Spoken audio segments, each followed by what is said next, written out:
দাদা, এই যে বুড়াইল বিলে ফ্যামিলি নিয়ে ঘুরতে আসছেন, আসলে কেমন লাগছে এবং কি প্রতিদিনই আসেন এরকম? হ্যাঁ, এখানে অনেক সুন্দর লাগছে এবং এখানে আমি প্রায় প্রতি শুক্রবারেই আসি এখানে। তো আজকে তো শনিবার, বন্ধের দিন, তাই? তো বন্ধের দিন এই জন্য আর কি আসছি আজকে। আচ্ছা আচ্ছা। প্রতি শুক্রবারে এখানে আসা হয় এবং এখানের পরিবেশ, এখানে চারিদিকের যে পরিমাণ জল হয়েছে এখানে অনেক সুন্দর এবং এজন্যই ঘুরতে আসি এখানে।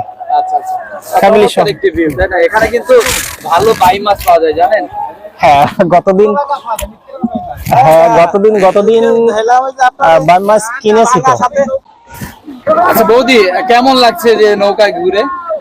নৌকায় ঘুরতে এসে অনেক ভালো লাগছে, চারপাশটা অনেক সুন্দর। তো আমি প্রথম আসলাম এই জায়গায়, দেখে খুব ভালো লাগছে। নৌকায় ঘুরে চমৎকার একটি দৃশ্য। আপনার তো পুরো ফ্যামিলি নিয়ে আসছেন না? হ্যাঁ, আমরা ফ্যামিলি নিয়ে আসছি।